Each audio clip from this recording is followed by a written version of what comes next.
Listen, I'm going to be super honest with you. 2025 humbled me. It was not my year. I didn't hit the goals that I set. I didn't finish the project that I planned. And I spent more time putting out fires than building anything meaningful. And I went from a staff of 5 down to a staff of 2 plus a virtual assistant. And I ended up doing a lot more work than I should have ever been doing. I was been scattered. It just has not been my year. But here are 5 lessons that I've learned this year that I'm definitely taking into next year. And I can't wait to share them with you. You're not alone if you're feeling the same way. Let's close out 2025 together. Welcome to the Clinical Entrepreneur Podcast. I'm Rhonda, your no-fluff, tell it like it is business bestie for wellness practitioners just like you who want to build a practice you love and make a bigger impact and a little money while you're at it. So if you're ready to ditch the overwhelm, attract your dream, ideal patients, and finally run your practice with complete confidence, you're in the right place. Each week, we're tackling things from programs to patient retention to marketing strategies that actually work, sprinkled, of course, with a little sass, a lot of heart, and the step-by-step strategies that will help you get there. So grab your cup of coffee, your notebook, or whatever keeps you going, and let's build a practice you love and a life you love together.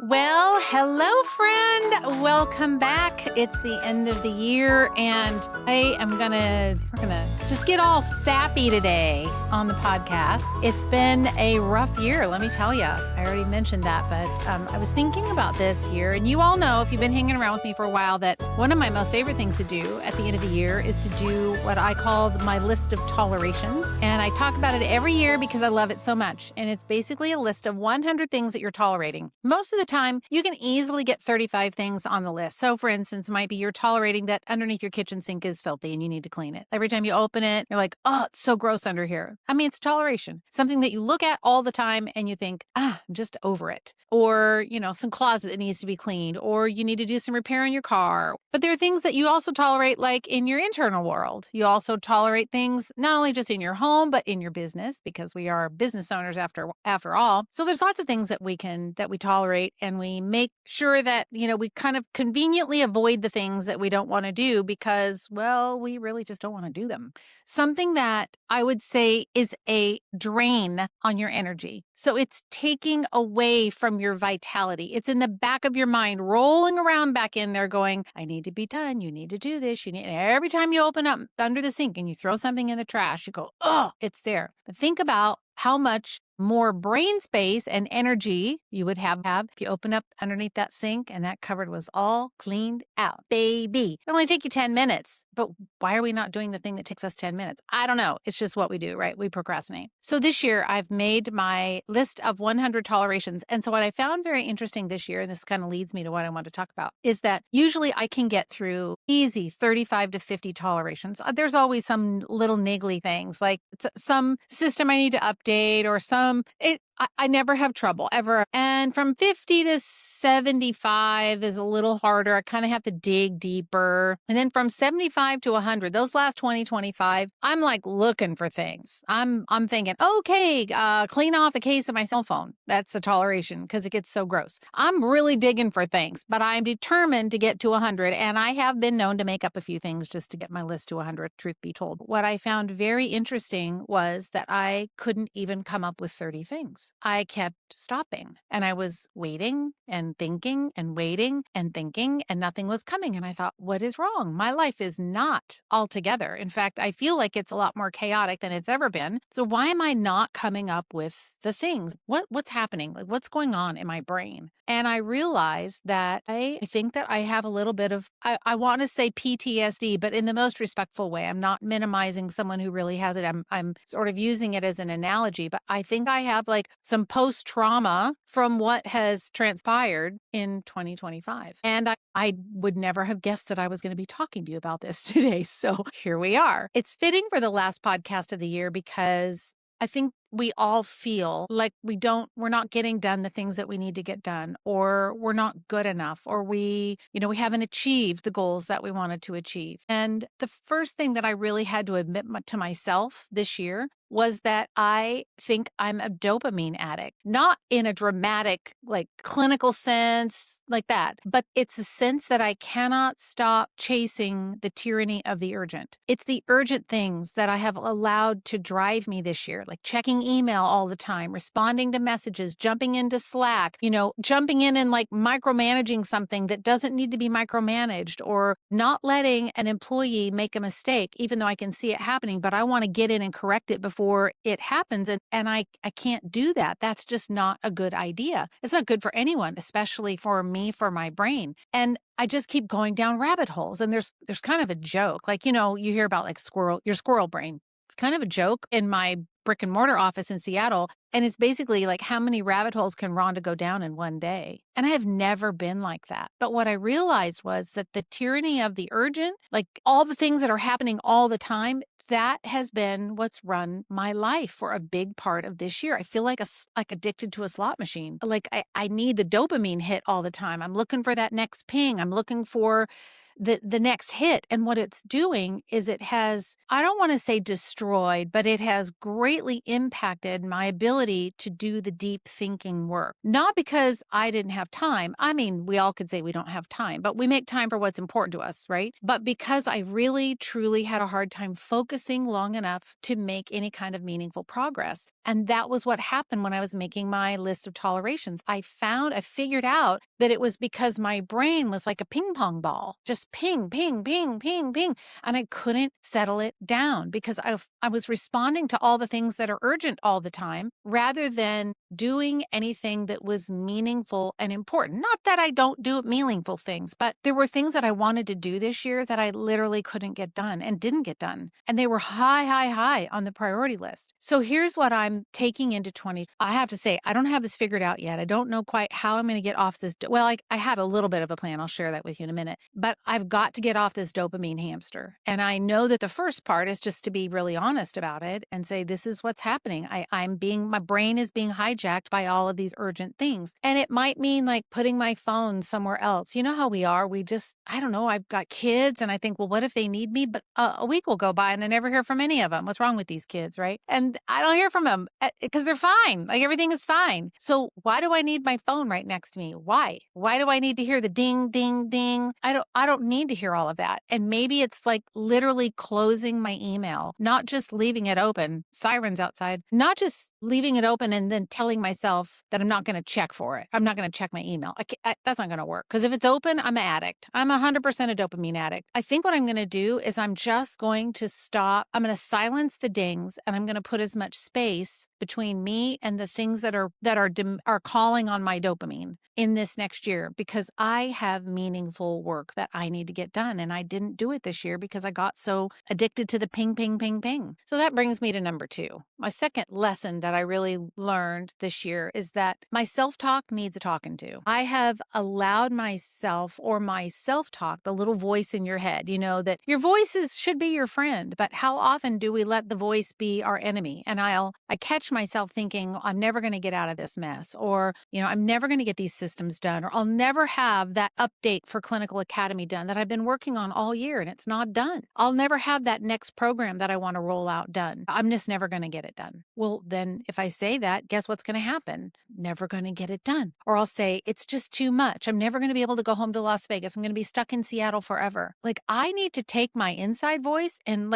I need to put that thing over my knee. It needs a whooping because it is not behaving well, but it's because I've let it misbehave.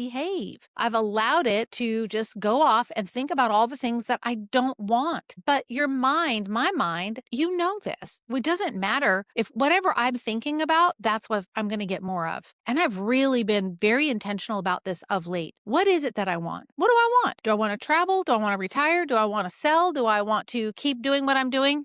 C is the answer.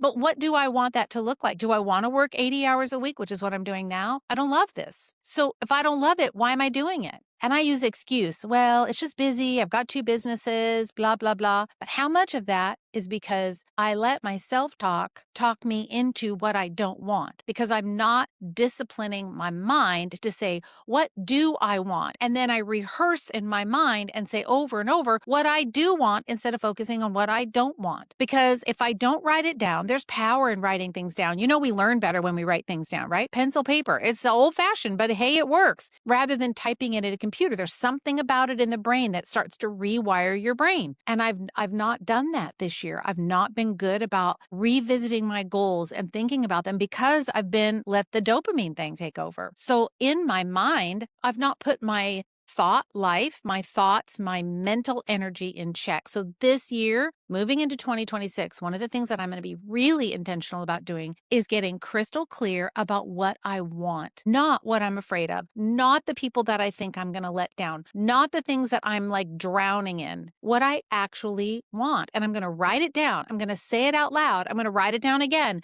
I'm going to let all of those thoughts just consume what I'm saying and consume what's happening in my mind. Because if I'm not clear about what I want, then how is it that I'm going to be able to manifest that and bring that about in my life? And I would say that for most of you listening, this is something that you're probably dealing with too. I think we all do by our nature. We just start to go on autopilot. It's probably the best way to say it. We just go on autopilot. Before you know it, your self-talk is about your fears. It's about, I'm never going to make enough money in this business and I'm never going to figure out the marketing. I mean, literally, here's the deal. Before this podcast, for those of you that are listening, you're not going to see this, but I have a second camera set up because my video editor, because we have the podcast on YouTube and then we pull out like YouTube shorts and reels and stuff from the content. So my video editor said, I really need a second angle. So I get the iPad, I get it all set up. I find a tripod, it's too tall. I find another one is too short. I find another one and the little clip on it is broken. And this is true, just happened today. And I went over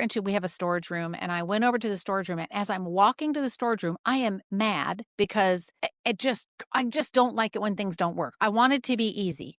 Sorry, this is the truth. And on the way over to the storage unit to see if I can figure something else out, I'm thinking, out loud with my mouth, I'm saying, I don't remember exactly what it was, but it was something like, nothing ever works for me, does it? Nothing ever works for me. That's always a problem, isn't it, Rhonda? It's always out loud because I was just irritated. That's what I'm talking about. I let myself go down that rabbit hole of saying what I don't want and putting it out in the universe. What am I going to get back? More of the same thing. So now I'm going to say my tech flows easily and perfectly every time. And I have everything that I need. You know, it's the Bruce Lipton and what's his name? Bob Proctor. You know, it's kind of that. Like, how do I get myself back to get clear about what I want? You can't bring about in your life what you want unless you're clear about what you want. So that's what I'm taking into next year is I'm going to write it down. I wrote down my list of tolerations. I finished it, by the way. Once I was clear about what was happening, I was like, okay. And I just sat, did some breathing, got quiet. And I said, I am here and I'm going to write these tolerations down and I'm going to be just fine. And I started to say the thing that I wanted and it ended up working out just fine. So I'm going to let my vision lead me next year rather than my fear or my self-chastisement. So when I said my self-talk needs a talking to, that is exactly what I was talking about. Now, number 3, this year I have neglected,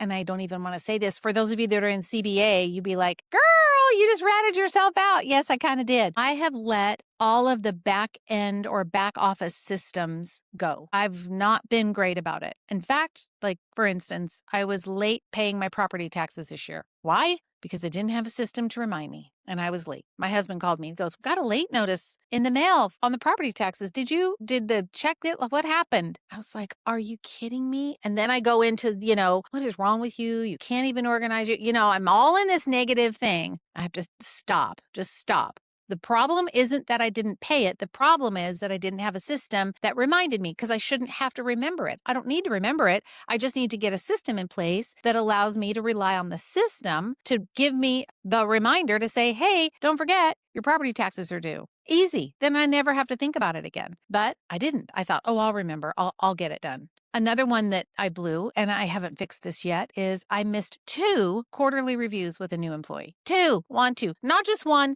2. She's been with me for 8 months. So that means there should have been one at 90 days and one at 180 days, and we're way past that now. I've missed 2 of them. It just slipped my mind because I get into the day, and I forget all about it because I've let the stuff stay in my head. There were so many things that fell through the cracks this year. And that is in part because I have just not made it a priority. I have to admit that. But I also think that my brain does not, I can write out a system. What's harder for me in the way that my brain works is to create it in like this A leads to B, leads to C, leads to D, to write it all out. And so then I just get overwhelmed. I'm like, I'll forget it. It'll just stay in my head. Forget it. It'll be fine. I'll remember. Yeah, right. So like payroll taxes or, tax deadlines and reviews and vendor renewals and checking on insurance and all of the back end office stuff, the admin stuff that needs to be done, even if it's in my head, it needs a system. It has to have a system. So I don't want to build a boring system that nobody's ever going to see. However, if something happens and someone has to come in and do this for me, these systems need to be in place because I could get hit by a bus or something crazy like that. Not going to happen. But what would happen if I couldn't, for some reason, I couldn't work? I would need someone to be able to follow it, and they can't follow it if it's in my head. So if you don't have systems for your back office, it's easy to have them for your front desk or that kind of thing, but back office and even home, I just didn't have a system for that. So that was my bad. And so I'm going to be more intentional now about making those systems work in my personal life as well as my business life. Because if I can automate it and create the system, I'm good to go. Lesson number 4 is a little bit more personal.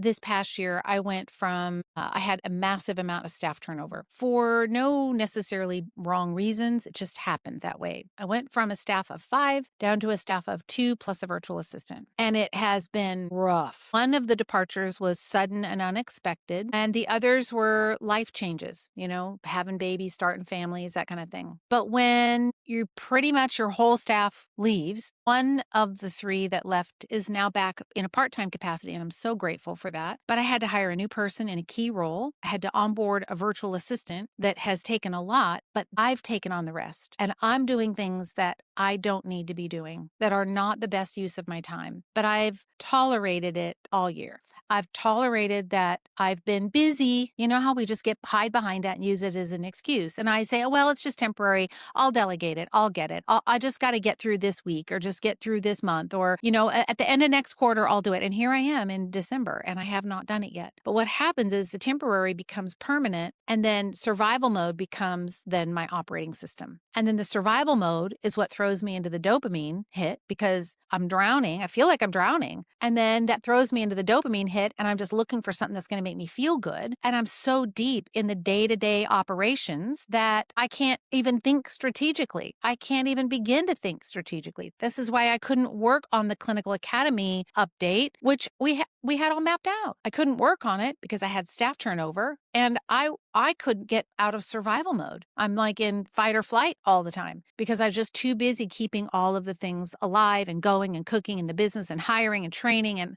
all the things. It's been a rough 2025. No, thank you. I do not want to repeat that. I feel like for me, most of us would say 2020 was like the trauma year. Here we are. Can you believe we're 5 years past that disaster? I feel like in some ways that 2025 for me has been almost as traumatic because of all of the changes. But I live to tell about it. I'm still here. So here's what I'm going to do. Here's what I'm doing next. I'm going to hire. I'm going to document the systems, make sure that all the systems work so that I can hire. And I'm going to choose one role, one task, one thing. And I'm going to get those systems documented because I know that I'm the bottleneck. Right now, I am the bottleneck. I'm a bottleneck with the podcast. I'm a bottleneck with my patients. I'm basically doing all of that work. I'm ordering supplements. There are people that can do that for me and they love it. And I can do it, but I don't wake up in the morning and go, oh, I can't wait to place a supplement order on FullScript today. That is not what I say. I don't think anybody ever said that, except for somebody who loves to do it. It's not me. I can't think my way out of this one. I can't go on autopilot survival mode and get myself out of this. If I don't want another repeat year, I'm going to have to hire, I'm going to have to delegate. But the only way for me to do that is to build my way out. Does that make sense? I have to build the systems that allow me to get out. It's kind of like if I'm in the bottom of a pit, I have to put something down, a hay bale, right? And get on that hay bale and then fill in the gaps and then put the next hay bale and then work work my way up out of that pit so that I can then have some leverage. I can see the light of day and I can get out and do the things that I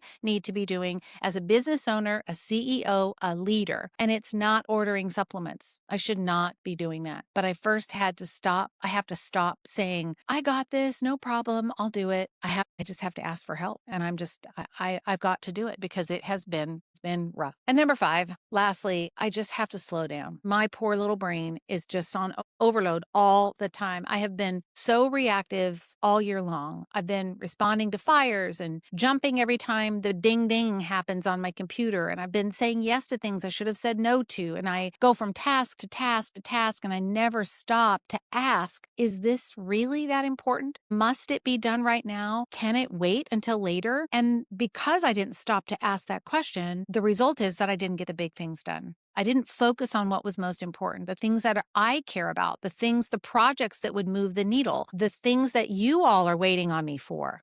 I didn't get them done. I didn't serve you well as I could have because I let the tyranny of the urgent be the driver. I've been moving so fast and responding to the ping, ping, ping that I just haven't been moving forward like I needed to. So this coming year, I am committed. And like, even as I'm talking about this, like my chest feels kind of tight. Like I just get that funny feeling in my chest, like, but I know that I have to be more intentional about the work that I do. If I want to grow, I've got 2 businesses. And if I want them to grow in 2026, I have to be intentional. I cannot be doing things that are not the best use of my time. I have to protect my time for the deep work, the thinking work. And right now, that is painful for me because my brain is so stuck in that fight or flight, ping pong, ding, ding, ding mode that it's hard for me to focus. That's why I couldn't get the list of tolerations done because I literally couldn't focus. So I have to be okay with not responding to every patient that is, in a crisis and feeling like I have to get in practice better or I have to have somebody else. I have to stop all of that. I have to stop and say, okay, what are my priorities today? I think in 2025, I've just kind of been in survival mode, doing the things that I needed to get done and loving the things that I did do. Like I get on the live calls for Clinical Academy. When you guys show up in my world, all is good. All is good in the world. When I'm on the Clinical Academy live calls, I love it. When I'm on the Clinical Business Academy weekly calls, I love it. I love, love, love that. That feeds my soul. It's when I am done with those calls and then I get back into the dopamine hit, the dopamine rush of I have to follow up on that and do this thing and go here and you need that and somebody else needs help and I've got a patient that needs an order. I have to stop that. And all of that, the only way that's going to happen is if I slow down. So there it is. There's my 5 lessons that kind of kicked my butt this year. And I'm not sharing these with you because I have it all figured out. I definitely am a work in progress, but I'm sharing them because for many of you, you're probably in a similar place. And maybe not all of these things apply to you, but I would bet some of them do. You just are probably feeling a little bit exhausted, a bit scattered, and thinking about like what you got through 2025, but is your business better than it was? Is your practice better than it was? Is it the same? Did it go the wrong direction? If it went the wrong direction, is that because of what you're thinking, what you're telling yourself, what's ruminating around in your mind about, well, I'm never going to be successful and I'm never going to have this marketing thing figured out and I'm never going to have people sign up for my program? Well, yeah, okay, keep that up, friend. That's going to work out really well for you. I'm just sure you're going to get a lot of people by saying that. Clearly, that's not the case. You're going to get what you think about. You're going to get what you speak about. And now that I was the list of tolerations really sort of forced me into this place of thinking about that. It was really a gift that I couldn't complete it because it forced me to figure out what the problem is. And now I can see what happened. Now I can see what needs to be different. I can then move forward differently in 2026. I can have the right kind of systems. I can be intentional about hiring and getting help. I can be more focused. I can work on the things that make my heart happy. Like I'm ordering things on Fullscript. This does not make me happy. Does not make me happy when I have to like deal with my notes and make sure somebody's prepaid and go in and put a tag in Practice Better. And I'm setting reminders. I'm doing all of that in there.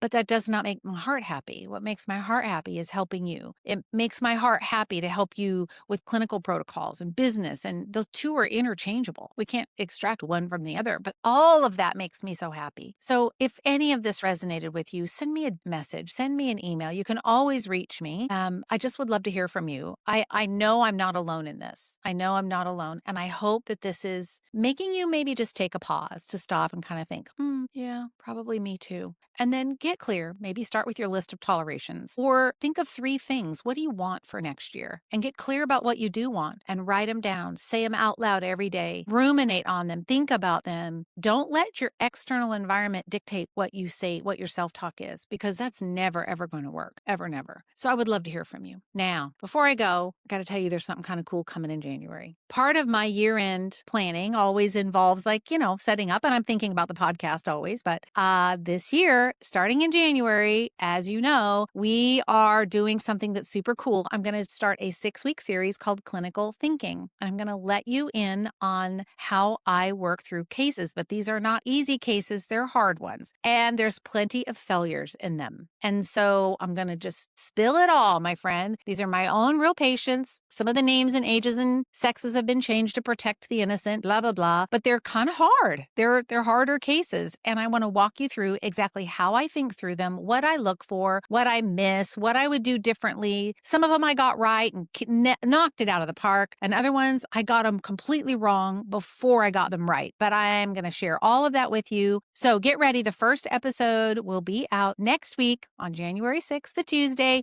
So make sure you're subscribed. You get the notifications so that you don't miss it. Thank you for being here. I just appreciate you all so much. You are part of my heart and part of my family. And I'm just so grateful and honored to have you in my life. So have a wonderful new year, and I'll talk to you next year.